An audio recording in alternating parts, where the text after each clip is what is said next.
Hello, and welcome to Conversations Worth Your While, a show in which I chat with the really cool people about interesting topics to spark, inspire, and motivate personal and professional change. And today's topic is Be a Better Leader Today. And this conversation is worth your while if you'd love to be a better leader today, starting today, but you don't have the time to research leadership, or maybe leadership by trial and error hasn't been working for you, and you want an in-depth understanding of leadership because it's important for you and for your team and for your organization to be effective. And every second you get a chance and a choice of where to put your energy. So let's put it today into being a better, more effective leader. And today what we're going to cover is why situational leadership, and that means fitting your leadership style to the situation, isn't always the answer or the only answer, and why it doesn't always work. We're also going to talk about, are leaders born or are they made? Do you have to be a natural born leader to be effective, or can you develop as a leader? And then we're going to share with you something that will work for every leader in every situation. And I know that sounds intriguing, so stay with us. Let's start with some introductions. I'm Linda Bucher. I'm a heart centered master coach, a mindset mentor, a transformative speaker, and an author. And if you are excited about making a positive impact of the world, and you feel that there's this bigness inside of you, and you want to do more, be more, and have more joy, more fun, more balance, and more impact, then you want to connect with me, and I will help you to unleash that bigness inside of you and give your gifts to the world. My gift is lighting the way for those who are meant to be lighting the way for others. And I love to help you do this. And today I have the pleasure of being joined by Dr. Caesar Kellum of Kinetic Leadership Consulting, where he helps people and companies apply kinetic leadership and Leadspace awareness. What is that? I'm going to let him tell you. Caesar, Dr. Caesar Kellum, thank you so much for being with me on Conversations Worth Your While. I would love if you would expand a little bit on who you are, what you do, who you do it for, and why it matters. Linda, thank you so much for having me here today. I'm thrilled to be with you. I started Kinetic Leadership Consulting after retiring from the Air Force after 27 years. I served both as an enlisted and officer. And in employing weapon systems, it's all about putting your energy in the right places. So I think the true weapon is our leaders, our everyday leaders that put their energy in leading not only themselves, but their teams and organizations. So developing lead space awareness, I get to share the research I did on executive leadership. I did a qualitative exploratory study, which is a fancy way of saying I got to talk to some really interesting people, approximately 100 years of executive leadership experience, coming up with the kinetic leadership model. I love that. It's always nice that people, like, sometimes I think I just make stuff up, but you actually have done this research and, put it together. Like, my favorite way of gathering information is give me the cliff notes. That's what I want. I want the cliff notes, or spark notes, whatever they call them nowadays. Yeah. I want to know, like, you do the research and then tell me what you found. So I'm so glad to have you here today with us so that we can talk a little bit more about leadership, but in a way that is been proven through your research. So, okay, so the first thing we're going to touch on is there's this widely accepted practice of fitting the leadership style with the situation, right? But I know you're taking it one step further, and that you said there's actually a phenomenon that can be applied by every leader in every situation that they can start right now, which we're going to get to because that's the drum roll. Wait for it at the end, right? But tell me about your fascination with leadership. How did it start? And what did you kind of learn along the way? Linda, I found myself being a student of leadership, kind of looking back at, after I retired, and some of the first professional military education courses that you go to, you learn different leadership styles. And that situational leader, I was fascinated with the one that you kind of mentioned, to where if you're working with someone who's an expert in an area, but you're being very directive to them on how that style is really not going to work. Your competency level is so high, maybe you don't need so much hands-on. So just that very short example, I was blown away. I was like, okay, it's not just trial by error. It's not just, okay, I was born with certain capabilities that maybe I'm an extrovert, or, I like to get out there and, and find, the answers on my own and dig around and get dirty. So that was the first time I really leaned into learning a little bit more about the leadership as a phenomenon. And when I say phenomenon, I think of it as I've seen successful leaders be put in a different situation and not succeed. And us be kind of like, wow, I kind of thought that was going to go a little bit better. We've also seen junior, leaders, someone that's just in basic training. Well, it's your turn to lead, follow, or get out of the way. So you're put in leadership situations. And I thought, why is that so? How can someone new go into a complex, chaotic environment and succeed? And they don't have all this training, but what they do bring with them, which we'll talk about a little bit later, are their own knowledge, skills, and abilities that they may have been born with, they may have been shaped with. But that to me is it's fascinating. It's fascinating to me how one person you can say the exact same thing that someone else said, but it can truly resonate with the Mm-hmm. team or the organization. So Mm-hmm. after my research and after looking abroad, I was like, as an Intel weapons officer, I remember thinking, hey, this is, what is agnostic to the situation? What can I give you that's not just going to work for one situation, but it's going to build your situational awareness over all of them? And that's where I developed Leadspace awareness. Hmm. I find this very interesting. So I have two sons in the military, both in the Mm, Marine Corps. One actually is finished with his active duty. He's in reserves now. And if I ask them, what is the leadership style in the Marine Corps, he will say, it's yelling and belittling. That is the leadership style. That's from, it didn't end in boot camp. And no matter how high I get promoted, there's always someone higher yelling and yeah. belittling me. So his leadership style, as far as what they're saying, is nothing like the research that I know you've done. Mm, Yet, what's interesting is they, even if they're not always in a leadership position, there are times in their days where they do need to be a leader. So, what we're going to talk about today, isn't just for people who hold leadership positions, because we might just be put the lead on a project sometime, or we're, in a family situation as well, right? Like, I mm, have two sisters, right? And when it comes to our aging parents, one of us has to step up and take the lead on the medical stuff. Another one takes the lead on something else. So there's always times in our lives where we need to take the lead. So yeah. if there's a way that there's like, there's something I can do that's effective all the time, like, I'm gonna finish listening to this Yeah. webcast. I gotta know what this is. Right? And I'm excited to share it with everyone, and it resonates through not just the organizations, it's like different disciplines and different, industries. But I remember being at the whiteboard, when I first came up with this, or just really had that, I won't call it an aha moment, but things are really coming together. And then you tried to stamp it or apply it, and you're like, hey, this is really working. I was talking to my nephew, and he was like, wow, so you mean like this? And he started like applying it to, his industry and how they think. And I was like, exactly. Sometimes whenever I kind of get stuck in, I'll get stuck in a creative rut sometimes, and I want to do this or do that. I was like, well, wait a minute. Let me use my own lead space awareness. Let me develop this. I'm going to use my own tool, and okay, aha, Uh-huh. this is something I'm lacking in. I want to do more of. Right. Nice. I like that you catch yourself. I do that too as a coach. We call it walking your talk.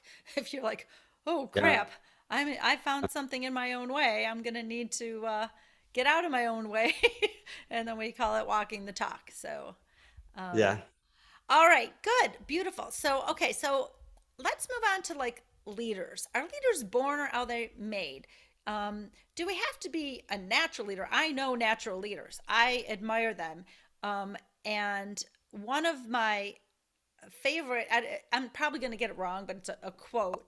And it says, and I don't know who said it. I really should look this up. But it said, um, if you want people to help you build a ship, make them love the sea. Okay. I'm picking Because up they're what you're not going putting to down. I love get it. building a ship. There's Right. nothing Right. fun about Yeah. building a ship. It's the why. Why are we building a ship? Because I Make them love love the floating. Yeah. sea. I want to get out. I want to go explore the world. I want to get on this ship and go out there, right? Right. That's how you, right? So that is like something we can do as leaders, right, Hmm. as well. And that's something that I believe can be learned. I think leadership can be developed. Tell me what you've discovered in your research and what you think about this topic. Linda, that's really big. The development word that you throw out there. The born versus made. Not to be funny, but you can't be made unless you're born. So we can just set that aside. And yes, we're all born with certain, skills and abilities. But to your point, a lot of these were ones that were developed from either our parents or our peers and things. So it's both, but I lean more towards the leadership development. As you say that, and you tell me about your boys, I remember I'm thinking of a case study. There were these identical twins, and they were both given the same problem. And then one, they're brilliant twins. You know, they were very capable. One went over here and figured everything out for themselves. The other went to the field and talked to people who were doing and got some people who didn't agree with them.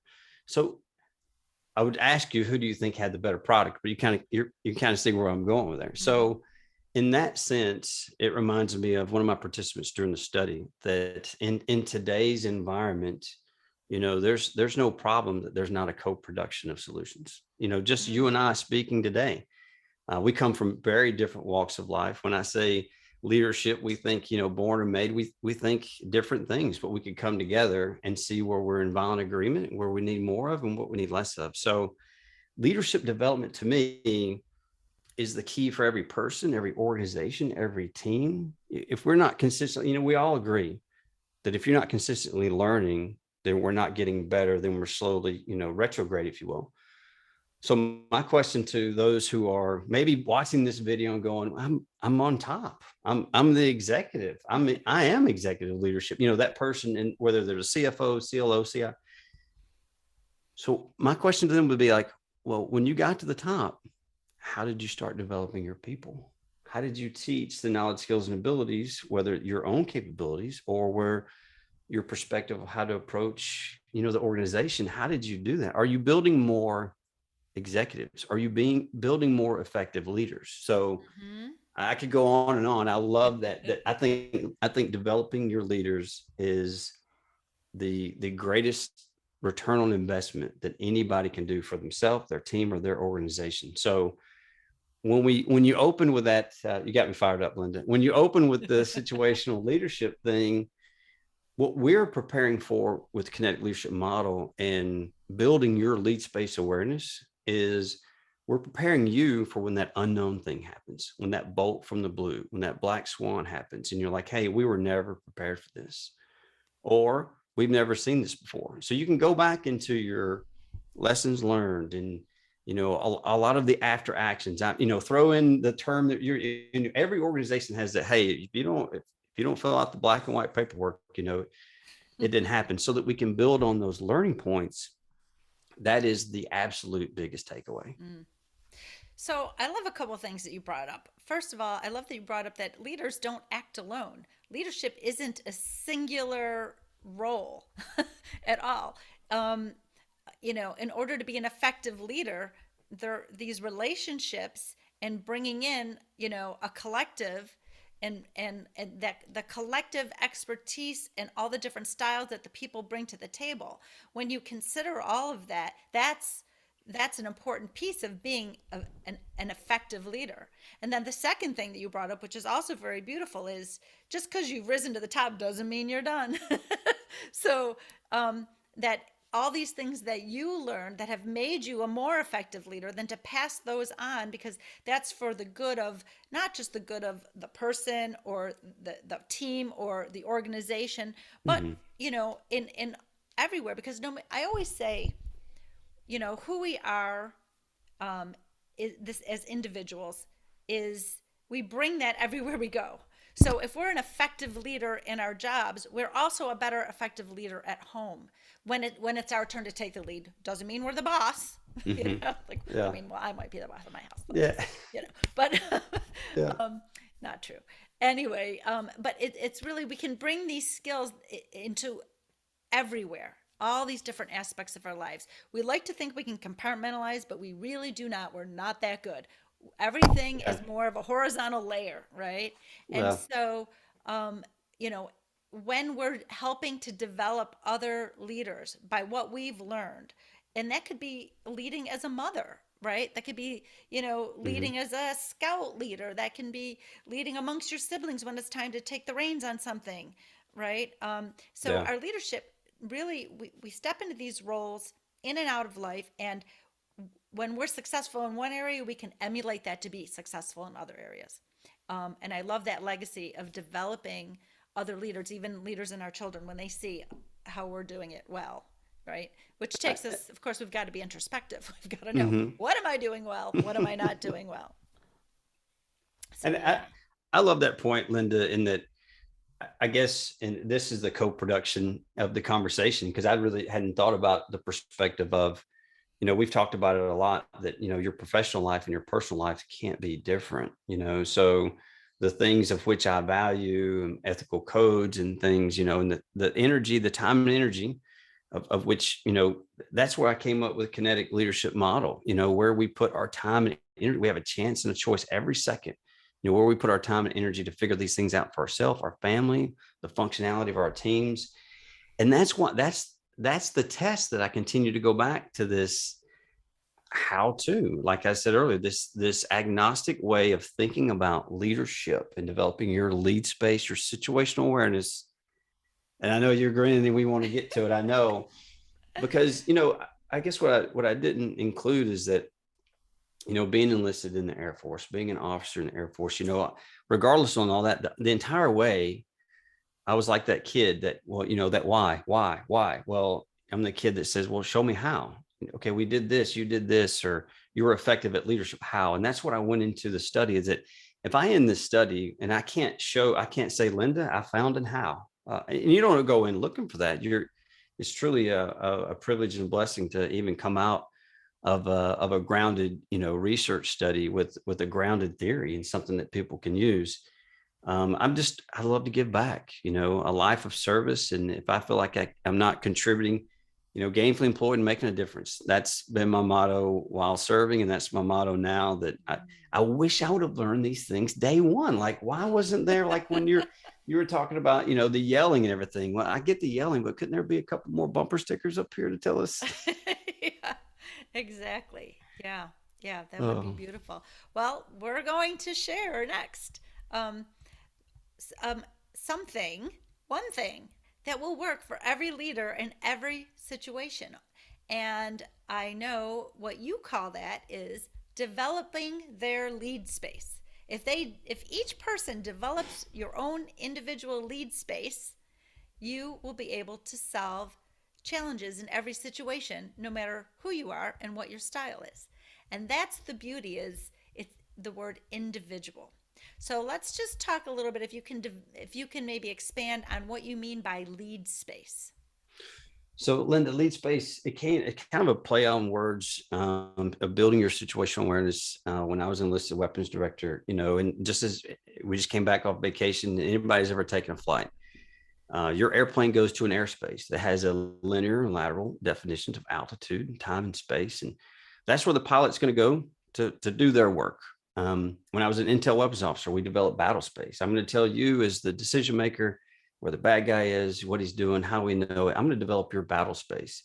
So in leadership, I wanted to, what happens? How do you develop your space as a leader to maintain your situational awareness? What are the things that you could do, very similar to altitude, speed, and boundaries of those other airspace and battle space? So what are the things, the components that you could focus on that are going to ensure that you're able to operate at the highest of levels in any situation? So lead space awareness is about a leadership developing their situational awareness, utilizing three components for as an individual, and that's critical thinking, decision making, and problem solving. Now, these three terms are not new. I learned how to hyphenate, not hyphenate, once I went through publishing. Didn't know that. So, um, critical thinking. Let me explain those three just real quick, and then we'll go into the wave tops, if you will, their application. So critical thinking and how you break down things. How do you utilize elements of reasoning? So now, the term elements of reasoning is not mine. It's the foundation of critical thinking. I love those guys. They're amazing. They have all the literature and things that you need for critical thinking. Um, but with that, you've got to put your own, not your own spin on it, but how do you bring critical thinking into your everyday kind of life? So as a military person, by acronyms, I utilize picture, to ensure that I'm either going through my business practices in a critical thinking, elements of reasoning role. And we can define picture a little bit later.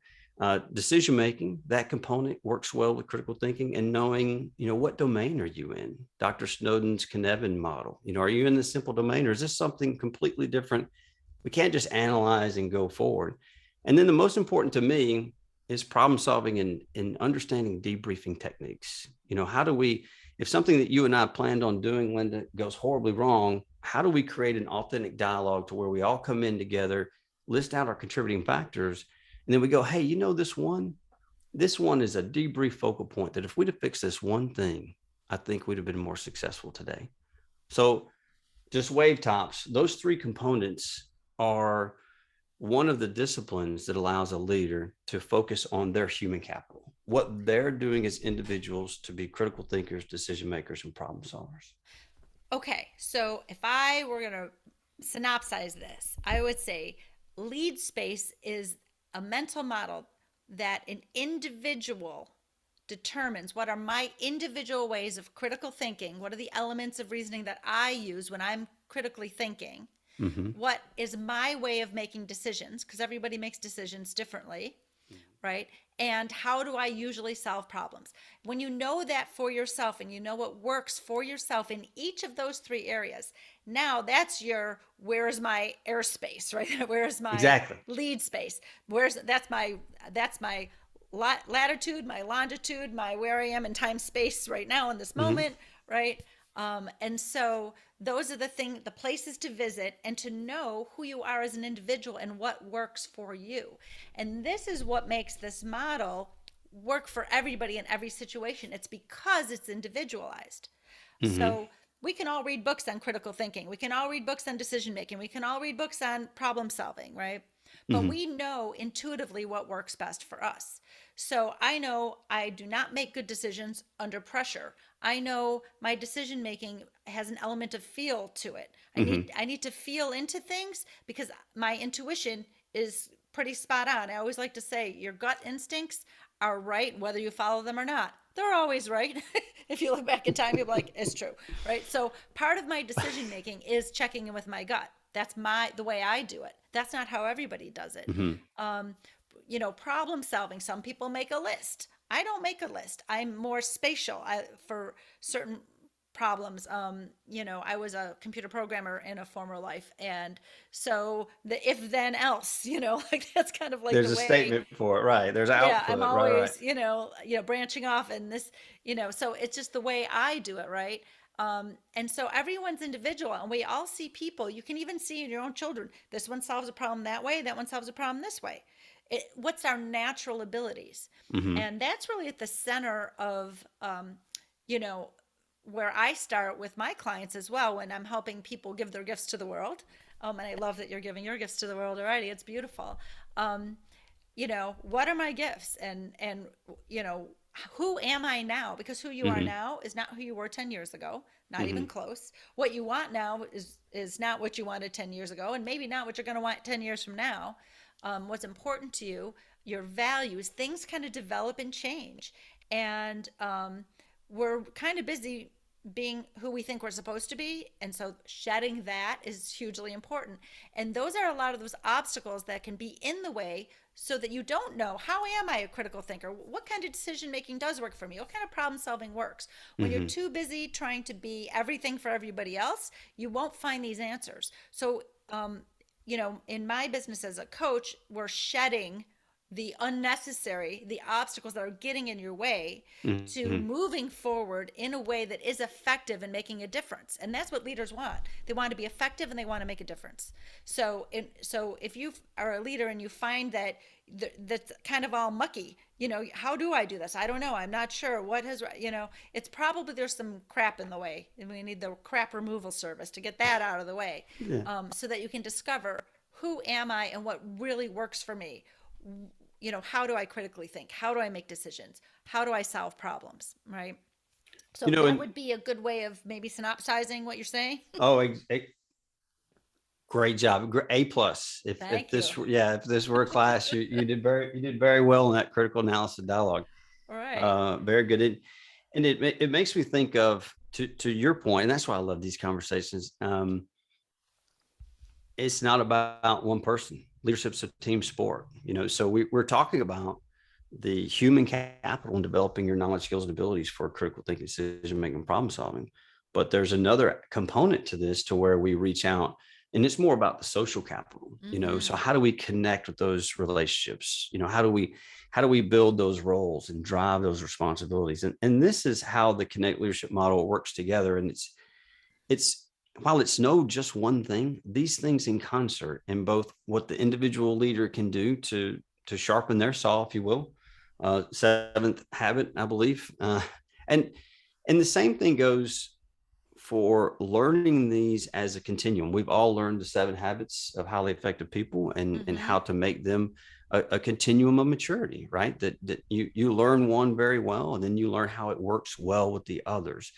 These components are very similar from the research study, that a lot of times when talking about not just the individual leader, but a lot of times the participant during my study, when I talked about interrelationships, interagency partnerships, they changed that word to relationships. And that really struck me later going through my data, that it's I'm getting chills thinking about it. It's about those relationships. So you can be the best critical thinker, problem solver, decision maker. If you go, hey, tell me about what your other organization over here it's similar to you or completely different, what are they doing? You're like, well, I don't know what they're doing. I don't know their roles, responsibilities, relationships. Well, you can kind of see already where we're missing half the battle there. Mm. Yeah, you know what? That piece, I love that. That's the second piece. So the first piece is identify your individual go-to frameworks in those 3 areas of critical thinking, decision making, and problem solving.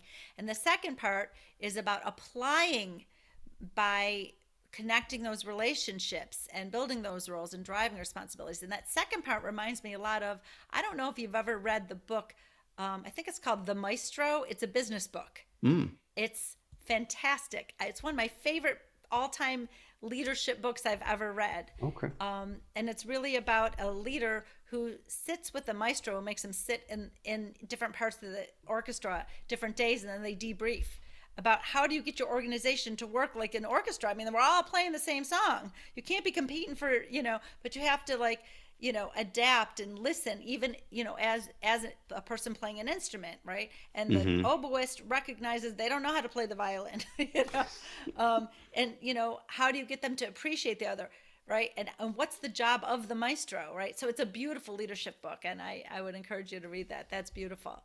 But here's my question. If somebody wants to be led through this process of identifying their individual go to frameworks and how to actually apply their energy in the social and human capital, I know that you've developed a model. You call it the kinetic leadership model, right? Mm-hmm. And you take people through this process. Can you I tell me a do. little bit more about that? I do.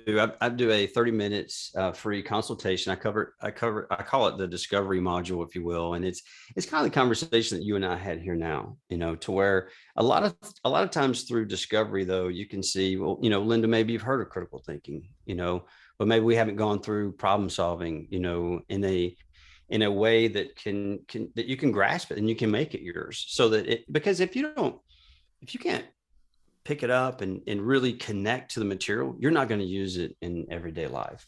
Right. Yeah. Yeah, that's true. It has to make sense.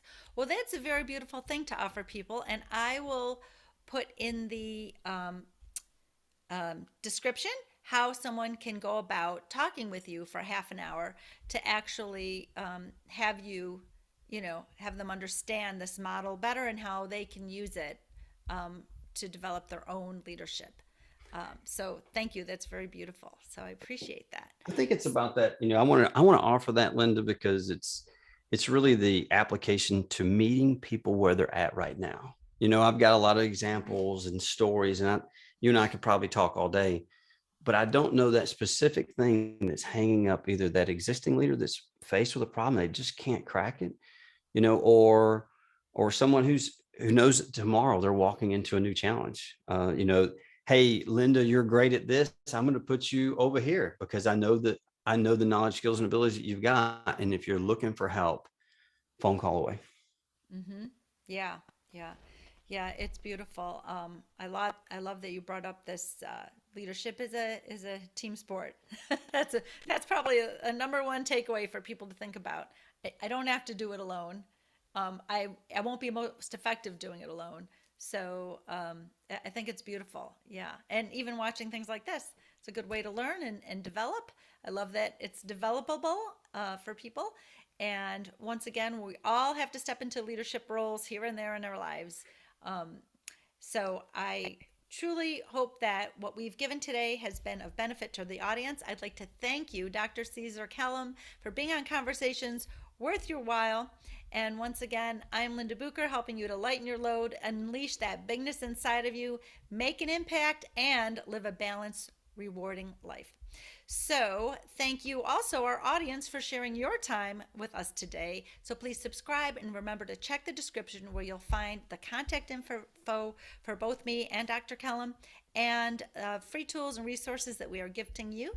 And until next time, make sure that you've made this conversation worth your while by fueling the spark that it ignited.